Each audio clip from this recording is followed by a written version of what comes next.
घरोघरी मातीच्या चुली या मालिकेच्या 3 सप्टेंबरच्या भागामध्ये इकडे आता सुमित्रा सांगत असते, काय ग ऐश्वर्या, तू काय इतकी घाबरलेली दिसतेस, इकडे इतकी कावरी बावरी का झालेस? असं म्हटल्यावर ती ऐश्वर्या सटपटते आणि ऐश्वर्याला आठवतं ती कावरी बावरी का झालेली आहे. मुळातच ऐश्वर्याला त्या माणसाने प्रॉपर्टीचे पेपर आता आणायला सांगितलेले असतात आणि ते पेपर आणले नाही तर आता तुझा जीव सुद्धा घेईन इथपर्यंत तो माणूस बोलला असल्या कारणाने ऐश्वर्या चांगलीच सटपटलेली असते आणि सटपटलेली ऐश्वर्या विचार करते, नाही नाही, काय सांगू ह्या बाईला. यावरती ती म्हणते, काही नाही आई, जरा आता दगदग झाली ना. यावरती सुमित्रा म्हणते, डॉक्टरांकडे जातेस ना, पण तू मला घेऊन जात नाहीस, तू मला परक समजतेस का?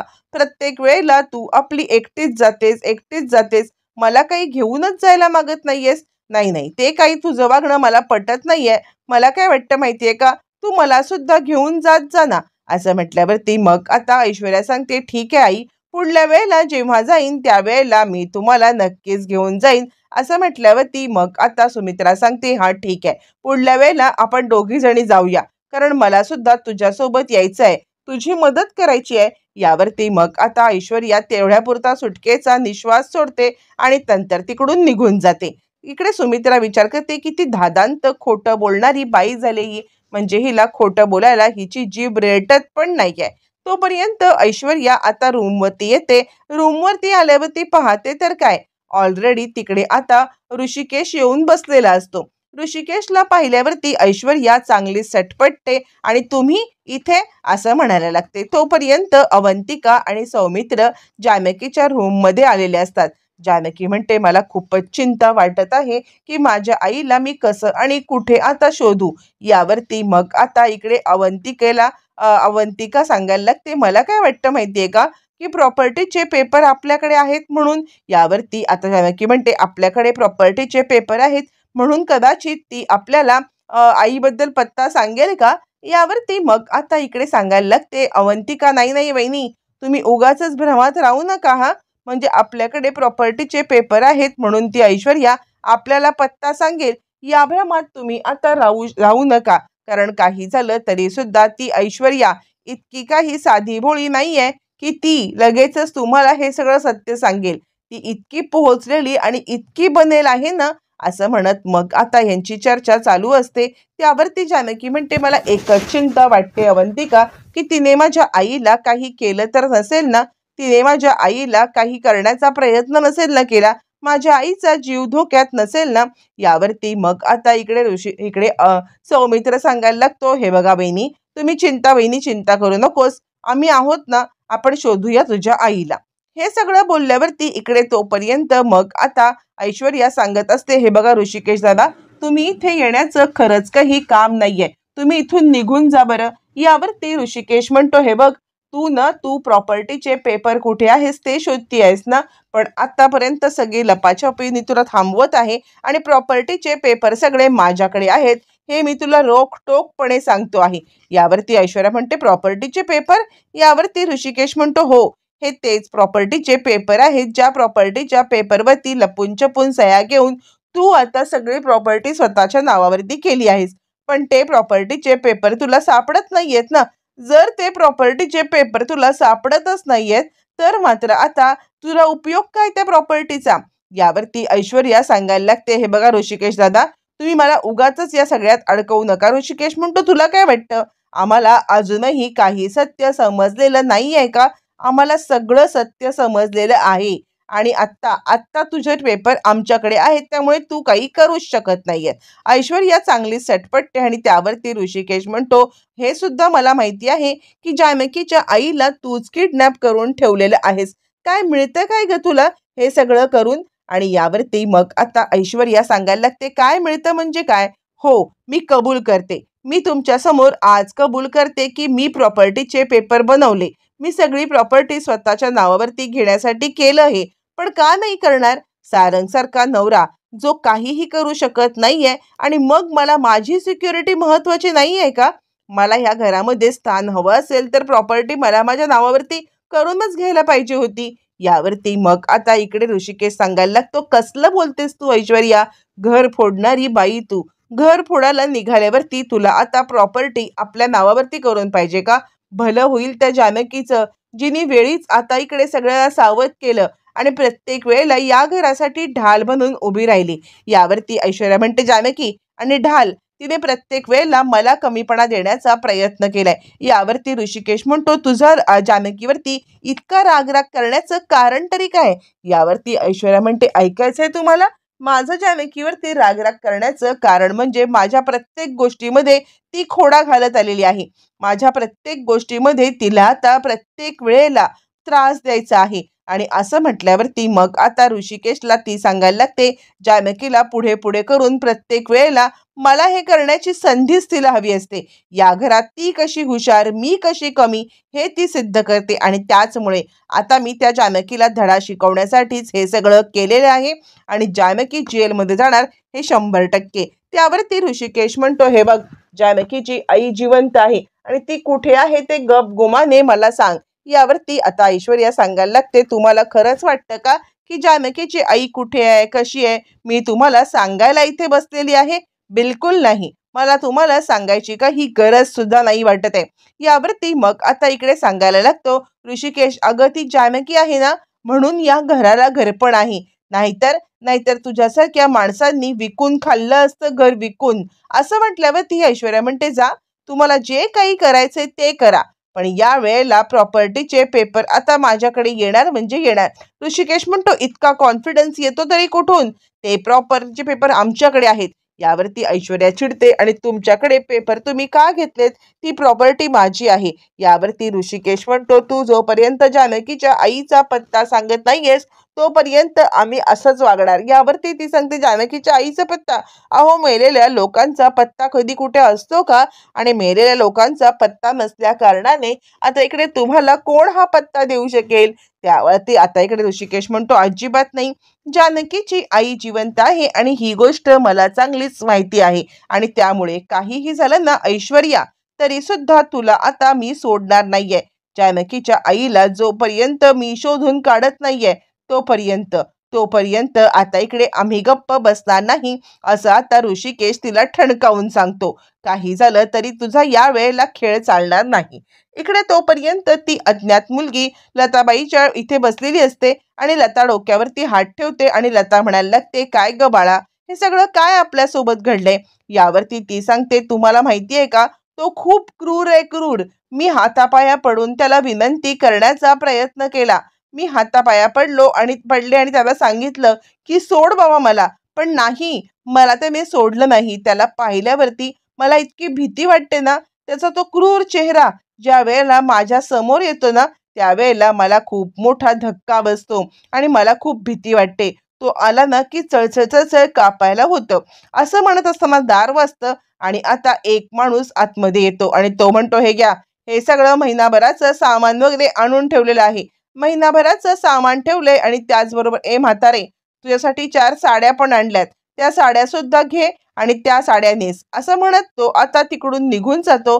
तो निघून गेल्यावरती मग आता इकडे सांगायला लागते, लता, काय ग, हाच तो माणूस होता ना, आणि हा माणूस का बरं आपल्याला इथे कोंडून ठेवतोय? यावरती ती मुलगी सांगायला लागते, नाही काकू, अहो हा तो माणूसच नव्हता. मुळातच मी तुम्हाला सांगतेय ना की हा तो माणूसच नाहीये, तो खूप डेंजर आहे. हा फक्त त्याचा एक माणूस आहे आणि तो माणूस आता आपल्याला हे सगळं खाणं वगैरे देतो. यावरती लता म्हणते, तू का ग अशी राहतेस इकडे सरावल्यासारखी? यावरती आता इकडे ती उत्तर द्यायला लागते. इकडे तोपर्यंत ऐश्वर्या सांगत असते, नाही नाही, तुम्ही कितीही काही केलं ना तरी प्रॉपर्टी ही माझी आहे, माझी होती आणि माझी राहणार आहे. ऋषिकेशला कळत नाही की प्रॉपर्टीचे पेपर तर हिच्याकडे नाहीयेत. प्रॉपर्टीचे पेपर जर माझ्याकडे आहेत तर कुठच्या बेसिसवरती ही आता इतक्या कॉन्फिडेंटली सांगत आहे की पेपर हिच्याकडे, म्हणजे ही प्रॉपर्टी मिळवणार म्हणजे मिळवणारच? काय नक्की हिच्या डोक्यात चालू आहे हे आता मात्र काही कळत नसतं. बरं, हे सगळं चालू असताना इकडे आता जानकी रडत असते आणि जानकी सांगत असते की माझी आई कुठे असेल, काय असेल, मला खरंच काही कळत नाहीये. आणि त्याच वेळेला तिकडे ऋषिकेश येतो. ऋषिकेश म्हणतो, गेंड्याच्या कातडीची आहे ती मुलगी, म्हणजे आपण तिला आता कितीही काहीही विचारण्याचा जरी प्रयत्न केला ना तरी सुद्धा ती आपल्याला खरंच काही सांगेल असं मला वाटतच नाहीये. इतकी निर्गगट्ट झालेली आहे ना ती. यावरती जानकी म्हणते, आता तर मला खूप हरल्यासारखंच वाटतंय. माझ्या आईला खरंच ऐश्वर्याने काही केलं नसेल ना, मला खूप खूप खूप भीती वाटते आहे, असं आता जानकी म्हणायला लागते. त्यावरती ऋषिकेश सांगायला लागतो, जानकी तू घाबरू नकोस. तू जर का असा धीर सोडलास ना, तर आता आम्ही कुणाकडे पाहायचं आहे? खरंच जानकी, मी तुला एक गोष्ट सांगतो, तू बिलकुल चिंता करू नकोस. काही झालं तरी सुद्धा तुझ्या आईला शोधून काढणं ही जबाबदारी माझी आहे. पण इकडे जानकी मटकन खाली बसते. आता मला होप्सच वाटत नाहीयेत. मला होप्स वाटत नाहीयेत की काही झालं तरी सुद्धा माझी आई माझ्याकडे परत येईल म्हणून. यावरती ऋषिकेश म्हणतो, बघितलंस, मी तुला आत्ता तेच म्हटलं ना, तुझ्या आईला शोधण्यासाठी आम्ही आता जंग पछाडतोय. तुझ्या आईला या घरामध्ये आणण्यासाठी आम्ही आमच्या प्रयत्न करतोय. पण तूच जर का अशी खचलीस ना, तर मग आम्हाला प्रयत्न करायला सुद्धा आता अजिबात हे येणार नाही. त्यामुळे तू काळजी करू नकोस. आम्ही तुझ्या सोबत आहोत. तुझ्या आईला शोधण्यासाठी जे काही करता येईल ना, ते सगळं सगळं आता आम्ही करायला तयार आहोत. तू चिंता करू नको, असं म्हणत ऋषिकेश तिला आता समजवत असतो. आणि ती म्हणते, खरंच माफ करा. म्हणजे मी माझ्या आईच्या याच्यामध्ये इतकी बुडून गेले ना, की तुम्ही माझी मदत करताय आणि माझ्यामुळे तुम्हाला त्रास होऊ शकतो हे मी पूर्णपणे खरंच विसरून गेले होते. इकडे तोपर्यंत ती मुलगी आता लताचे पाय दाबत असते. लता म्हणते, अगं हे बघ, तू अशी का इथे राहती आहेस? म्हणजे मला कळत नाहीये की या घराला सरावल्यासारखी तू आता का वावरत आहेस? इथून बाहेर पडण्याचा काहीतरी प्रयत्न तुला करायला पाहिजे ना. तू इथून बाहेर पड ना. यावरती मग आता इकडे सांगायला लागते लगेचच ती मुलगी की हे बघा, म्हणजे मला इथे राहायचं नाहीच आहे, पण इथून बाहेर पडल्यावरती जर त्याने आपल्यावरती हल्ला केला, आपल्याला मारण्याचा प्रयत्न केला, तर तर मात्र आपण काय करायचंय? यावरती लता म्हणते, अगं असं हळून खचून कसं चालणार आहे? हे बघ, असं हरून आणि खचून आपल्याला बिलकुल चालणार नाहीये. तो जर का आरे करत असेल तर कार्य करत त्याला आपल्याला जाब विचारायलाच पाहिजे. हा माणूस तो माणूस नाहीये असं तू म्हटलीस ना, मग जर का आपण ह्या 100% हा माणूस बाहेर पहरा देत उभा असणार आहे. जर यालाच ट्रॅप केलं तर, किंवा आपण यालाच जर का हे केलं तर, तर कदाचित आपल्याला म्हणजे त्यालाच मारायचं आणि त्यालाच मारून आता इकडे आपण तिकडून पळून जायचं. यावरती ती म्हणते, नाही नाही, तुम्हाला माहिती आहे का, त्याच्याकडे बंदूक आहे आणि त्याचबरोबर तो आता आपल्यावरती वार करू शकतो. हे जितकं सोपं वाटतंय ना, तितकं सोपं नाहीये. म्हणजे त्याने जर का आपल्यावरती वार केला ना, तर मग मात्र आपल्याला काहीच करता येणार नाही. ही गोष्ट मात्र आता लक्षात ठेवली पाहिजे. असं म्हटल्यावरती मग आता लगेचच इकडे सांगायला लागते लता, नाही नाही, तू काहीही बोललीस ना, तरी सुद्धा जर का आपण या सगळ्यामध्ये गप्प बसलो ना, तर त्याची हॅबिट जास्त वाढेल. आपण त्याला जोपर्यंत धडा शिकवत नाही आहोत, तोपर्यंत आता इकडे आपण म्हणजे ह्या माणसाला धक्का द्यायचा आणि इकडून पळून जायचं. यावरती मुलगी म्हणते, तुम्ही म्हणताय खरं, पण मला हे खूपच रिस्की वाटत आहे, असं ती म्हणायला लागते. तोपर्यंत हे सगळं चालू असताना फायनली आता इकडे दोघींचं ठरतं की तो माणूस कधीतरी गाफील असेल. तो माणूस ज्या वेळेला गाफील असेल त्यावेळेला त्याच्यावरती हल्ला करायचा. त्याच्यावरती हल्ला करून मग आता इथून पळून जायचं. लताने डेअरिंगबाजपणा दाखवत त्या मुलीला तयार केलेलं असतं. यावरती ती म्हणते, तुम्हाला वाटतंय तितकं ते सोपं नाहीये. लता म्हणते, तुला वाटतंय तितकं ते अवघड सुद्धा नाहीये. काहीही झालं तरी सुद्धा आपण आता हे करायचं म्हणजे करायचंच. मी तुझ्या सोबत आहे. एकीला आपण आता दोघी आहोत. इथे पडण्यापेक्षा खितपत आपण इथून बाहेर पडण्याचा 100% प्रयत्न करूया. इकडे आता जानकी खूपच उदास असते आणि तिला अवंतिका समजवत असते, वहिनी तुम्ही नका चिंता करू, सगळं तुमच्या मनाप्रमाणे होईल. तुमचं अंतर्मन जर का तुम्हाला सांगतंय ना की तुमची आई जिवंत आहे, तर 100% तुमची आई जिवंत असणार म्हणजे असणारच. तुम्ही नका चिंता करू. जानकी सुद्धा प्रार्थना करत असते, आई तू कुठे आहेस, कशी आहेस, मला तुझी खूपच आठवण येत आहे, असं ती म्हणत असते. बरं, हे सगळं चालू असताना तोपर्यंत इकडे आता लता सांगत असते, हे बघ, आपण आता आपला प्लॅन करायचा. कशा पद्धतीने तो कधीतरी बेसावध असेल, कधीतरी तो दिवसभरातल्या 24 तासामध्ये गाफील राहील आणि त्याच थोड्या संधीचा फायदा घेऊन आपण बाहेर पडायचं आहे आणि आपण एकमेकींच्या साथीने इथून पळून जायचं आहे. इकडे तोपर्यंत मग आता सौमित्र सांगायला लागतो, वहिनी सारंगसाठी डबा घेऊन सुद्धा आपल्याला जायला पाहिजे. यावरती इकडे जानकी सांगायला लागते, खरं सांगू का, तर मला सारंग भाऊजींचं खूप वाईट वाटतं. म्हणजे या ऐश्वर्याला धडा शिकवेपर्यंत त्यांना हे अशा पद्धतीने राहायला लागतं, या गोष्टीचं मला खूपच वाईट वाटतंय. आणि त्यावरती ती सांगते, पण थोड्या दिवसात सगळी सिच्युएशन सॉल्व्ह होईल असं आपण विचार करूया आणि चला सौमित्र भाऊजी आपण आता डबा घेऊन जाऊया. असं म्हणत जानकी आणि सौमित्र हे दोघं जण डबा घेऊन आता इकडे जायला निघतात. त्यावेळेला आता इकडे सांगायला लागतो सौमित्र, की मी काय सांगू माहितीये का, ही ऐश्वर्या गेंड्याच्या कातडीची आहे. मला नाही वाटत की आपण जर का तिला या सगळ्यामध्ये काही विचारण्याचा प्रयत्न केला तर ती आपल्याला या संदर्भामध्ये काहीतरी सांगेल. नाही नाही, उलट ती ना जास्त बिथरेल आणि आपल्याला त्रासच देण्याचं काम करेल. असं म्हटल्यावरती मग आता ऋषिकेश म्हणतो, ते सगळं जाऊ दे, तुम्ही एक काम करा, तुम्ही जा डबा घेऊन या. तुम्ही डबा घेऊन या आणि आता तो डबा तुम्ही आता सारंगला नेऊन द्या. यावरती जानकी सांगते, हो. तोपर्यंत मग आता ऋषिकेश सांगायला लागतो, तुम्ही जोपर्यंत टिफिन घेऊन परत येते ना, तोपर्यंत तोपर्यंत मी आता तुझ्या आईला शोधण्याचा प्रयत्न करतोय. काही जे काही शक्य होईल ते करण्याचा मी प्रयत्न करतोय, असं ऋषिकेश म्हणायला लागतो. मग ऋषिकेश जानकीच्या आईला लताबाईला शोधायला, तर आता जानकी आणि सौमित्र हे सारंगला डबा घेऊन जाण्यासाठी निघतात. जानकी किचनमध्ये येऊन आता डबा भरण्याचं काम करत असते. ज्या वेळेला जानकी किचनमध्ये डबा भरण्याचं काम करत असते आणि त्याच वेळेला तिकडून आता सौमित्र येतो आणि काय गवईनी सगळं जेवण हे आता सारंगच्याच आवडीचं बनलंय का असं म्हणायला लागतो. इकडे लता आणि बाकीच्यांचं प्लॅनिंग म्हणजे लता आणि त्या मुलीचं प्लॅनिंग ठरलेलं असतं. लता आता सांगत असते की हे बघ, काही झालं तरी सुद्धा मला हे असं मुळू इथे बसून राहणं अजिबात आवडत नाहीये. आपण एक काम करायचं आहे, आपण आता जायचं आहे ताबडतोब. आता आपल्याला मन घट्ट करायला पाहिजे. काही झालं तरी सुद्धा मन घट्ट करून आता इकडे आपण बाहेर पडायचं आहे. हे बघ, या जेलमध्ये खितपत पडण्यापेक्षा बाहेरचं जीवन कधीही चांगलं आहे. तुला माहितीये का, माझ्याकडून इतक्या चुका झाल्यात ना, त्या चुका मला आता सुधारायच्या आहेत. त्या ऐश्वर्याच्या नादाला लागून मी माझ्या मुलीच्या विरोधात गेले, ऐश्वर्याच्या नादाला लागले आणि माझ्या मुलीचं आयुष्य मी बर्बाद केलं. मला खरंच कळत नाहीये की मी असं का वागले आणि आत्ता ज्या वेळेला मला तिची मदत करायची इच्छा आहे, तर मला मदत सुद्धा करता येत नाहीये. मी इथे आता खितपत पडलेली आहे. यावरती आता इकडे ती मुलगी म्हणते, काय काय नक्की बोलताय तुम्ही? मग आता सगळा घडलेला प्रकार इकडे सांगायला लागते तिला आता लता. कशा प्रकारे आपण आपल्या मुलीच्याच जीवावरती उठलो, तिच्या विरोधात कसे गेलो, आपल्याला माहीतच नव्हतं की ती आपली मुलगी आहे आणि ऐश्वर्याने आपली मुलगी सांगून आपल्याला कशा पद्धतीने त्रास देण्याचं काम केलं.